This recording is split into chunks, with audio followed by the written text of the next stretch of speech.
Bonjour chers élèves, me voilà de retour. Mais cette fois-ci, ce n'est pas pour vous faire un cours étant donné que nous avons terminé le programme de cette année. Mais nous allons quand même faire autre chose qui serait vraiment très bénéfique pour vous tous.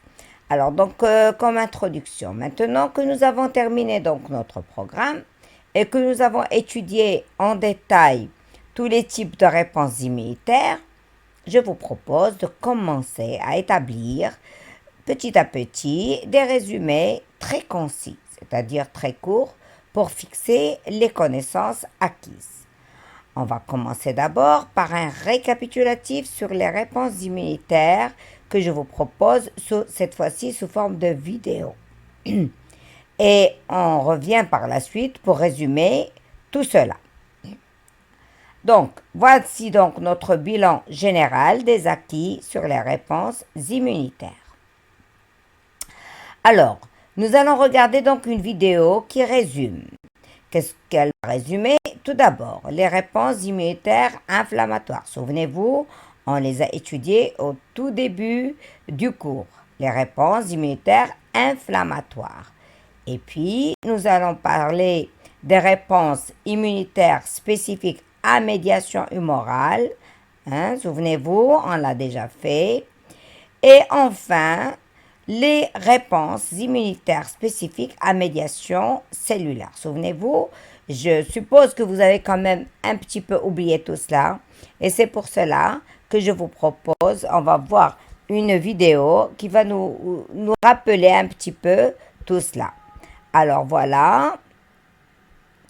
Donc, on va vers la vidéo immédiatement. Et nous allons donc voir tout cela en résumé, mais cette fois-ci en images. Alors, donc, voici donc les réactions immunitaires. Nous allons commencer par ce qu'on appelle la contamination et l'infection. Alors, je vous rappelle un petit peu ces choses-là. C'est quoi la contamination? Alors, vous allez la voir en vidéo. Et c'est quoi l'infection?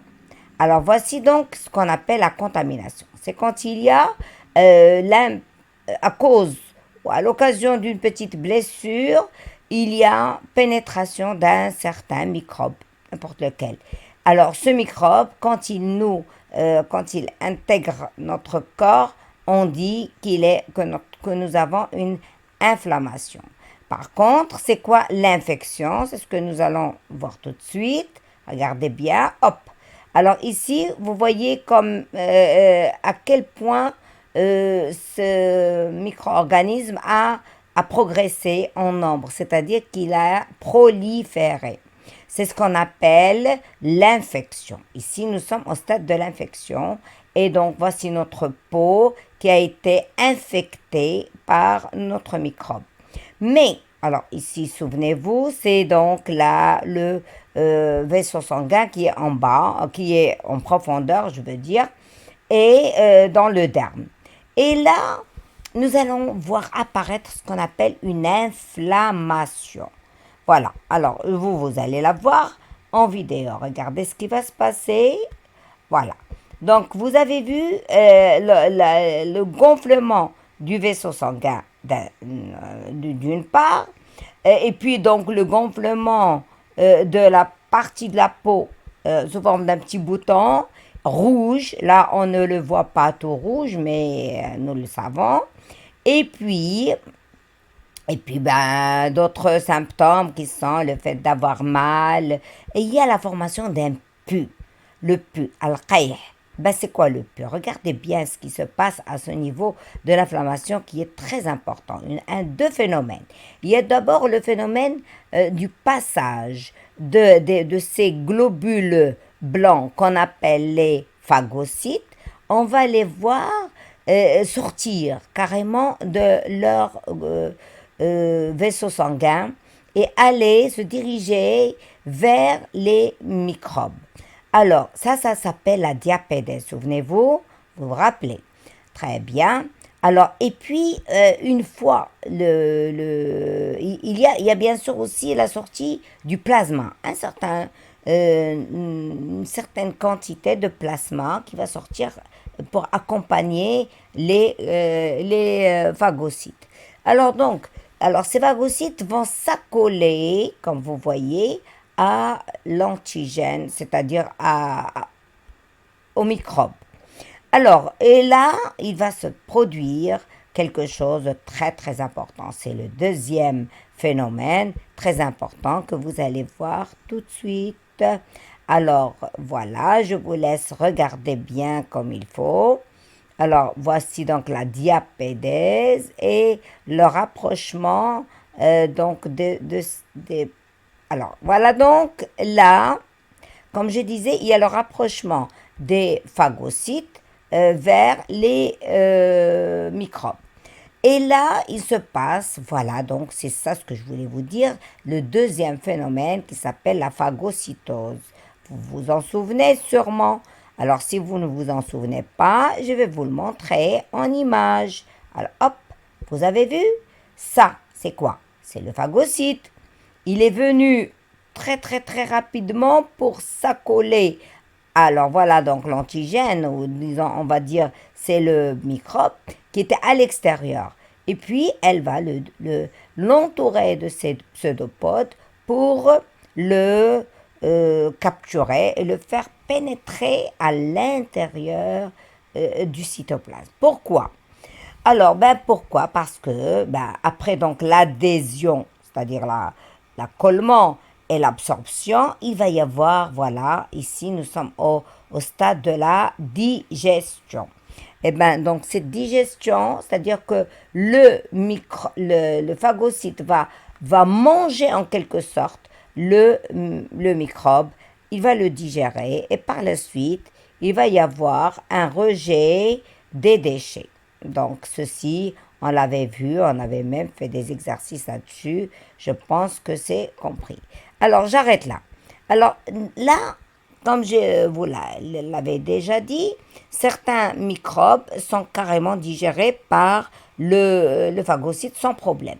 Mais d'autres, comme par exemple les virus, comme des microbes très très très parasites comme le BK, le bacille de Koch, et comme par exemple des cellules cancéreuses, eh ben on ne peut pas, donc je disais, on ne peut pas les combattre de cette façon. Donc on fait appel à des anticorps, c'est-à-dire la production d'anticorps. On va donc produire les anticorps. C'est quoi donc les anticorps? Alors je vais vous les montrer directement. Voilà, comme vous les voyez, eh ben c'est ça les anticorps. Et ça c'est un anticorps, donc c'est quoi? C'est une molécule que nous fabriquons, une protéine, mais qui a une forme spéciale, vous voyez le Y. Mais ce Y, il a deux branches, comme vous voyez, avec un site à ce niveau-là, qui est vraiment particulier à l'anticorps. Regardez ici, nous avons une forme bien particulière. C'est bien sûr schématique, ce n'est pas exactement la réalité, mais c'est juste pour vous faire comprendre. Ici, un autre anticorps qui a une autre forme. Donc, voilà. Donc, on va dire que les anticorps, on fait appel à la fabrication, à la production de ces anticorps lorsque la phagocytose échoue. Et donc, qu'est-ce qui va se passer? Eh ben, cet anticorps va combattre, si l'on peut dire, les antigènes. On va dire, il va les neutraliser. Et c'est quoi donc un antigène? Regardez, je vais vous montrer l'antigène. Tout simplement, c'est ça. Alors là, comme vous voyez, ce sont des bactéries. Hein, vous les voyez bien. Trois bactéries qu'on a désignées par des couleurs différentes. Mais à la surface de chaque bactérie, il y a des petites protéines aussi. Ce sont des petits récepteurs particuliers qui s'appellent des antigènes. Voilà, ce sont les antigènes. C'est ça l'antigène. Ici, nous avons un antigène, comme vous voyez, on l'a schématisé par du rouge et il est arrondi. Et ici, il est schématisé par un triangle vert. Ici, il est schématisé par un carré bleu. Alors, comment l'antigène va-t-il combattre les anticorps? Regardez bien, c'est très très très clair ici, vous allez voir. Alors, on termine donc notre vidéo. Voilà, hop.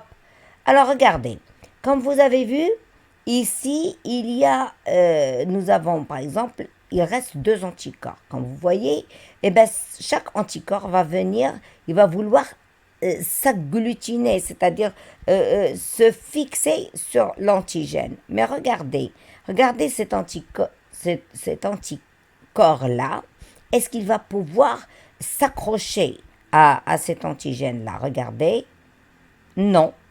Pourquoi? Hop, là, ça marche. Pourquoi ça marche? Eh bien parce que cet anticorps, il est spécifique de cet antigène. Il a pu s'accoler à lui. Et là, non seulement il s'accole à un antigène, il va s'accoler à un autre antigène d'une autre molécule. Comme vous voyez, finalement, on aboutit à ce qu'on appelle un complexe qui s'appelle le complexe antigène-anticorps. Voilà l'anticorps, voilà l'antigène. Ou on l'appelle aussi le complexe immune ou humain. Donc, il y en a ceux qui l'appellent humain. Ça se termine par UN. Alors voilà, donc on aboutit à ce complexe et on va voir qu'est-ce qui va arriver à ce complexe. Regardez bien. Une fois nous avons neutralisé notre anticorps, notre antigène, voici donc ce qui va se passer. Voilà, on le rapetit juste pour voir. Et top, voilà. Qu'est-ce qui se passe? C'est un autre phagocyte, mais cette fois-ci plus grand, c'est ce qu'on appelle le macrophage. Ce macrophage va venir, il va tout simplement faire les mêmes actions, les mêmes activités qu'un phagocyte, c'est-à-dire adhésion, regardez bien, il va s'accoler au complexe, absorption, puis digestion, et puis rejet des déchets. Donc, il va faire en quelque sorte une deuxième phagocytose. Mais cette fois-ci, cette phagocytose va réussir. Pourquoi elle n'a pas réussi au premier coup et elle a réussi au deuxième coup? Au premier coup, elle n'a pas réussi car l'antigène était libre. Il n'était pas neutralisé. Mais là, grâce à la neutralisation avec l'anticorps, on est arrivé, enfin le macrophage est arrivé à détruire le complexe immune en entier. Donc maintenant, ça peut se passer de cette façon. Maintenant, nous allons voir plus tard qui est le responsable de la production de ces anticorps. Donc, je reviendrai un peu plus tard pour vous dire tout cela.